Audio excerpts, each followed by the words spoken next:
How's it going, everybody? Welcome back to the channel. Today we're working on my wife's 2000 Toyota Sienna.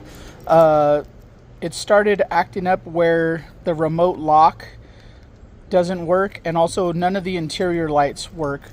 First thing to do, you want to check your battery and your fob. Did that, that's good. I checked the fuses for the dome and interior lights. There's some on the inside fuse panel, and there's also one here on the engine bay junction box. Those fuses are good. Watching some videos on YouTube narrowed it down to being this integration module. If you see right here, relay integration module with door control.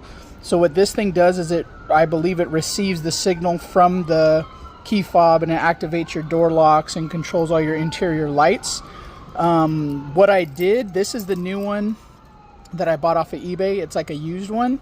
I pulled the dash apart. Got my helper in here. You helping? Yeah. So what I did is I pulled the dash apart previously and took the integrated module out so I could get the correct part number. If you're having this issue, you're going to want to do that as well, because there's different part numbers for different models or trim levels depending on what features your car has. It's pretty simple actually to get to. There's about 4 screws to remove this metal cross member here. Okay, so we're getting ready to remove the fuse box. We got the cross support cover off. It's just 4 10mm screws. In order to get to this screw, you are going to have to remove this kick panel. You just lift up this the seal cover here, and then I just left this little push thing on here. It looks like it's supposed to unscrew, but the parking brake cable's in the way to get that screw out. And then this stuff will just pull out of these clips right here. And then to remove the fuse box, you have 2 studs. There's one here, it has a nut on it, and then there's one behind this. So it does help if you have something that has like a swivel on it, like this. And then there's one more screw. It's kind of, you can't get a straight shot at it because of this plastic. Right here behind the wiring harness, there's another screw that goes in there.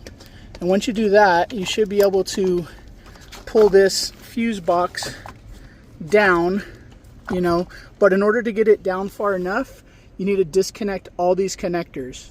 So take a picture if you need to, but it's pretty straightforward because these connectors can only fit in one position. So it'll be very hard to get them mixed up, plus the way that they're secured and everything. So once you get all those plugs out, this will just drop down and it'll expose our integration relay. Okay, so here we are. We got the fuse box dropped down. We disconnected all the connectors down here, undid this little relay holder, and then we pop this out. You might have to like pull the harness out of the way, but then it drops down and you can see the integration relay here.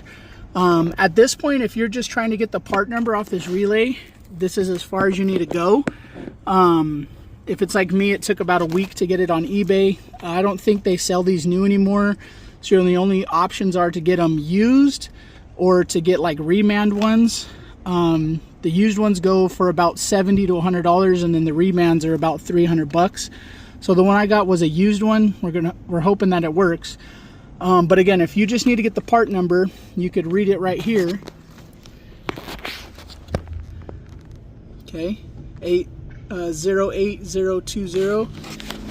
But at this point now, what we're going to do is we're going to remove it, and there's 2 more connectors. So I can go ahead and undo that connector there, and then there's a connector here on the back side. This stuff is pretty old.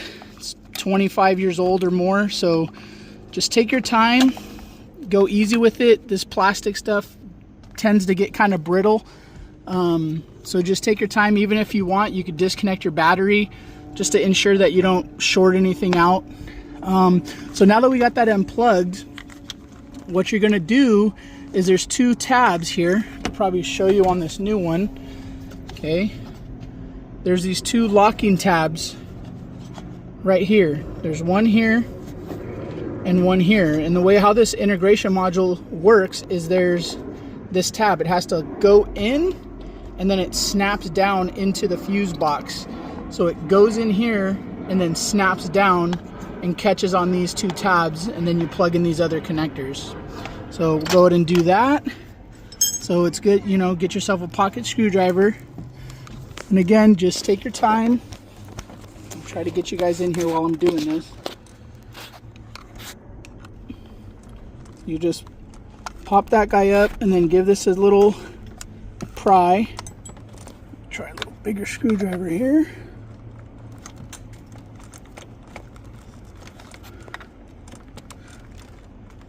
There we go. Go ahead and pop that up, and then it catches on the back side like that. Okay, and that just unplugs. Of course, you want to get in there and inspect your terminals. Make sure none of your terminals are broken, bent, melted. Okay, and then here's the little piece in the back that it needs to catch on. So your new one needs to catch on there.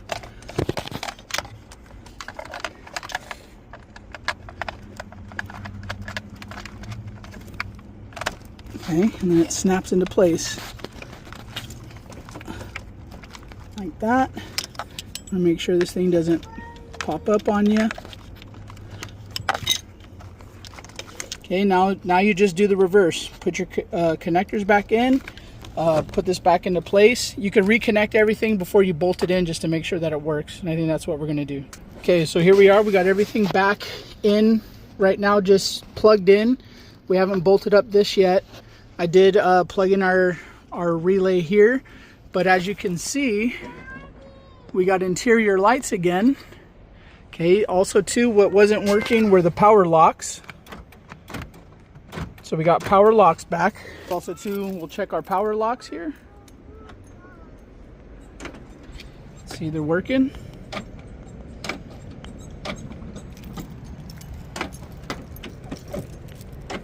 So my wife will be happy about this. So now what you got to do is just secure the fuse box. Again, those two screws, or the two nuts up here, the one screw back there, and then put this cross piece in with your front cover. Okay, here we are. We got everything back into place. I had took this little thing off. It's pretty easy. All you do is just pull it out like that. That actually exposes your fuses. Put that back into place. You are going to have to reconnect your TPMS sensor in the back, or the reset button on the back, and also your hood latch. It's just two Phillips screws, and then that'll release the lever, and then you could unhook the cable. It's pretty easy. It just slips in a slot there, and then that'll allow you to remove this cover. But here we are. Everything's back together. Everything's working.